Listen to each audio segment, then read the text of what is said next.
Hi, everybody. Thanks for joining me today. I'm Dr. Paris Monroe, psychologist, and I wanted to spend a few minutes with you today going over a couple things that come up quite often. And the reason they come up quite often is because I hear about them from my clients quite often.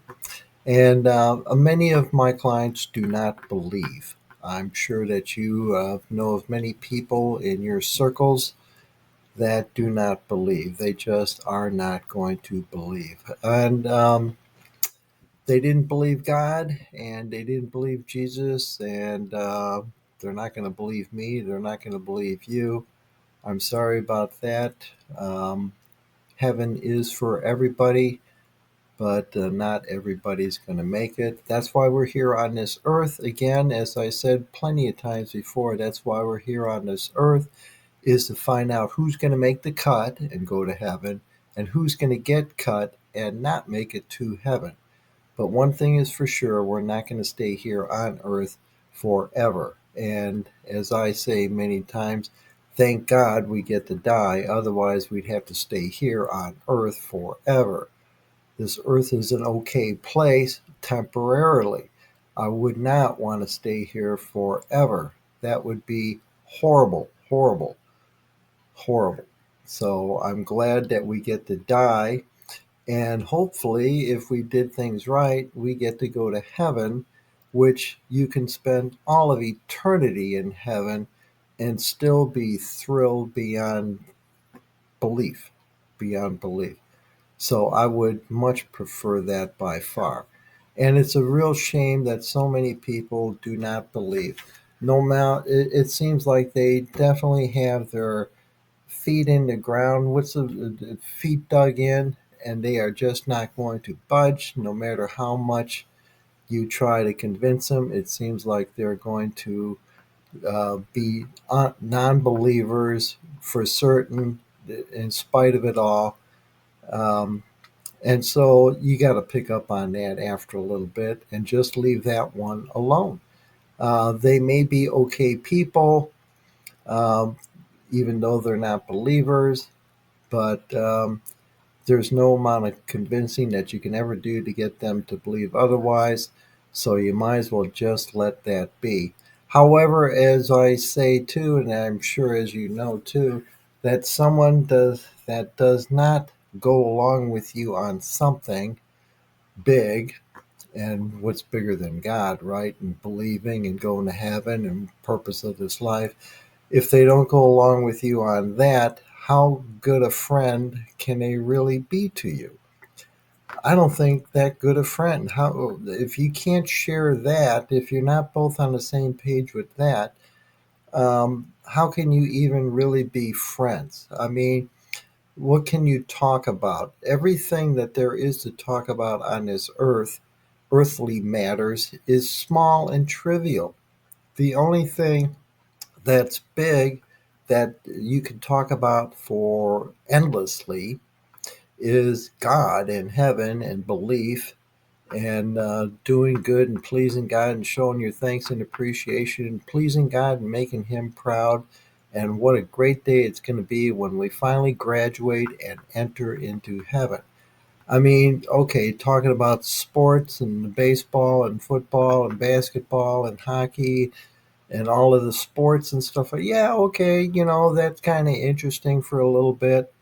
But after a while, that gets pretty small and pretty boring.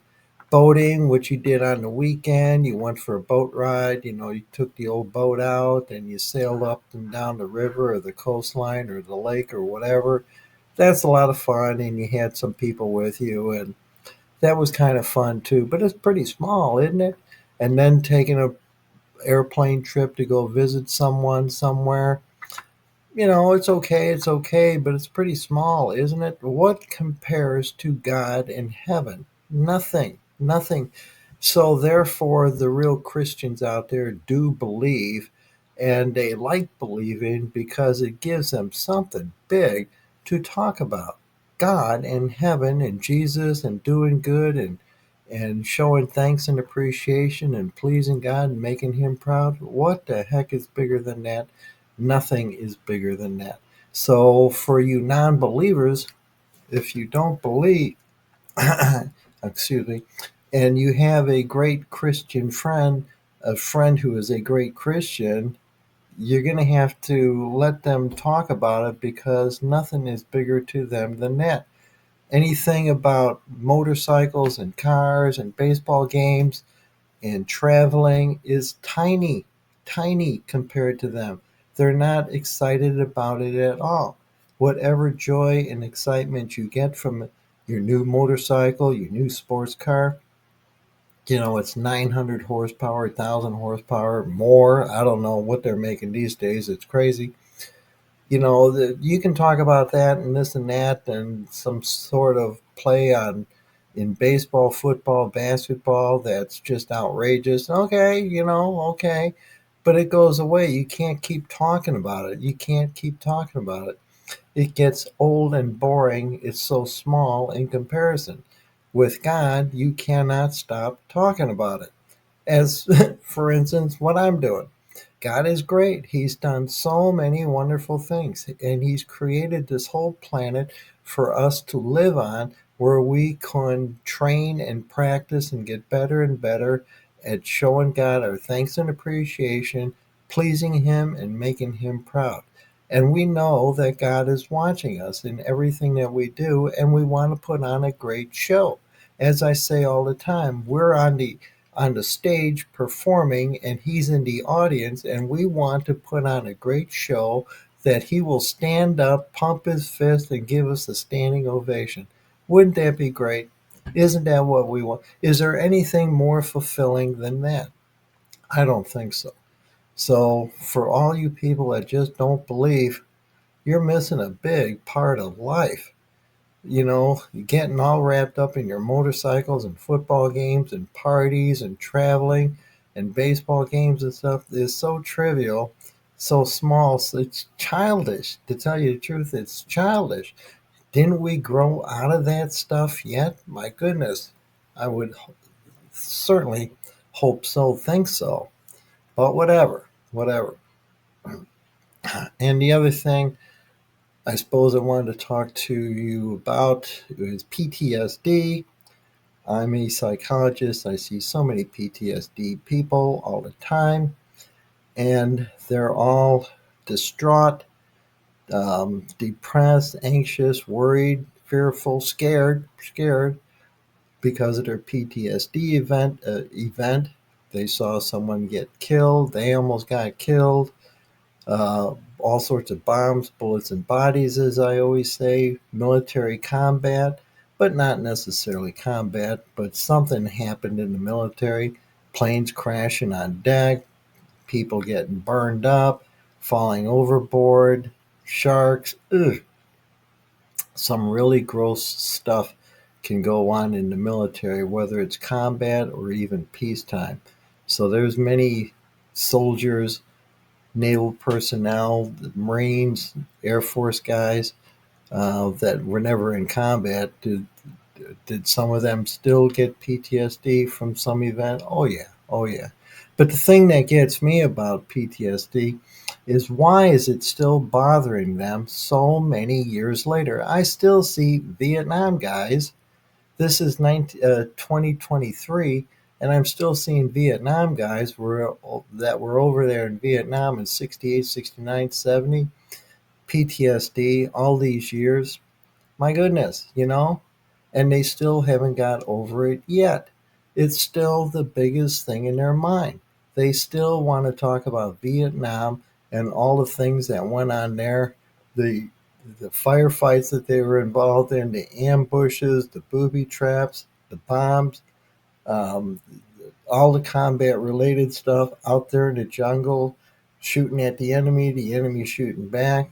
It's amazing how that stuff is still so big in their mind. But again, when it comes to Christ and God and Jesus and heaven and what the purpose of this life is, it is so small. But yet they consider it still so big. And yet they believe that they are a good Christian too. And I say, no, you're not. I'm sorry if what I said there offended some people, just because you go to church and put 25, $50 in the offering basket when it comes around, and you know you pray before your meals or whatever it is that you do, that you think that you're a Christian, you're also proven too that you don't believe in God, because God is not bigger than your PTSD event. Your PTSD event is so much bigger than God, because you don't talk about God, you talk about your PTSD event. You talk about Vietnam or Iraq or Afghanistan or the Gulf War or Panama or Nicaragua, whatever, or the plane crashing on the flight deck. That is the thing that you talk about all the time. So that is still the biggest thing. You say you're a Christian. Can I engage you in any Christian talk? Virtually not. When I ask you, are you going to heaven? You say you don't know. Well, a good Christian knows if they're going to go to heaven. They know it inside them. They've had it proven to them. They know why they're here. They know what they're here for. They know what they're supposed to do. They know what their purpose is, and they're fulfilling it because they know what their purpose is and they want to fulfill it, so they are fulfilling it. So, therefore, they know what's going to happen when they die. They're going to go to heaven. But the person that claims that they're a Christian, and all they talk about is PTSD, if you ask them where they're going to go when they die, they say, I hope I'm going to go to heaven. Well, if you hope that you're going to go to heaven, that means you don't know if you're going to go to heaven. So therefore, you are not fulfilling everything necessary to be a Christian. I don't care if you're going to church or not. You still are not believing totally. You have not gotten to the place where God is the biggest thing in your life. God, Jesus, going to heaven after you die, fulfilling your purpose, you still haven't got there. So that's a big issue that needs to be dealt with. I got to take a break. Hang on. I'll be right back. I'm back. Thank you for waiting. Anyway, the thing that I was saying right before I had to take that moment was that whatever we're talking about all the time is the biggest thing in our life. And if it's not God, then it's whatever it is that we're talking about. If God is the biggest thing in our life, God, and being thankful for God for everything that He has done for us and our chance to go to heaven, my gosh, if that's not the biggest thing in our life, whatever is really not that big a deal. There's nothing bigger than God and going to heaven, passing all the tests here on earth, crossing the goal line, making it into the end zone, which I call heaven. And that is the biggest thing by far. And if we're not totally into that sort of thing, then I just don't think that we're going to make it. I just don't think. My wife Shara was reading something today. I wish I could remember what it is, but I can't remember what it was. But it was saying basically the same doggone thing, that heaven is the biggest thing, and if it's not the biggest thing, then we're just not going to go. God wants people in His heaven that are tested and proven faithful and loving to Him. And we can only be that if that is the thing that we talk about, that's on our mind all the time. If anything else is on our mind all the time, then that is the thing that we love more than God. And I don't see how we're going to make it then. I just don't see how we're going to make it. God is watching us all the time to see if we're going to make it into heaven with Him, or if He's going to say, no, no, thank you. I don't think that you in heaven is a good fit. It's a sad thing, but that's why we're here, and that's why we're given as many years as we're given. Hopefully, somewhere along the line, we'll finally get it right. It doesn't matter how many things we got wrong, and people just don't believe that. They're dwelling on their past, they're dwelling on the sins that they've committed, the faults, flaws, and failures of their life, and they have judged themselves not worthy for heaven, and therefore they don't think that they'll ever get there. And so, therefore, they try to make like there is no God. He is not real. He does not exist. They're wrong. there is a God, he is real, he does exist, and he's watching all of that, and he knows that you're going to screw up so many things in your life. As I say, we all have a boatload of faults, flaws, and failures in life. He doesn't care. The only thing that matters to him is, did we finally get it right?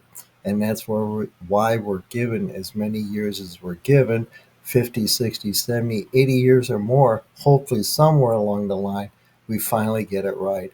And he would love us to make it into heaven, to be with him forever and ever. This life here on this earth is a temporary test trial life to see who's going to make it and who isn't. And we really got to focus in on that. And we can't let anything stop us from making it. Our PTSD event, any sins that we committed, false flaws, failures in life, PTSD events, whatever, fame, fortune, power, whatever, we can't let any of that become bigger. And it's easy to do when we see how big God is. He is huge. So once we see that, everything else does take a second place, third place, fourth place with us. It's not that we have to like our motorcycle less and we like our car less and we like our sports player less. That's not it at all. When we finally see how true, real, and incredible God is, he, excuse me, he automatically takes first place, and everything else automatically takes second, third, fourth, or fifth place behind that, way behind that, too. So it's not a matter of liking our bike less or our car less. It's getting to the place where we see how true, real, and genuine God is, and how huge he is, and how incredible he is, and everything that he put together. When we finally grasp that, nothing else will compare. And that's one of the points that I wanted to get. But my time is almost up, and I didn't want to speak that long, but I did want to say those few things. So I hope someone out there understood that. Please write me an email, drmonroe@yahoo.com. That's Monroe at yahoo.com. Write me. I'll try to answer all emails. And like I said, maybe I'll be able to read those online too, and we can discuss it there. Till next time, folks, you guys take care. Love yous all. Remember, there is a God. He is real. He does exist. Talk to you soon. Bye-bye.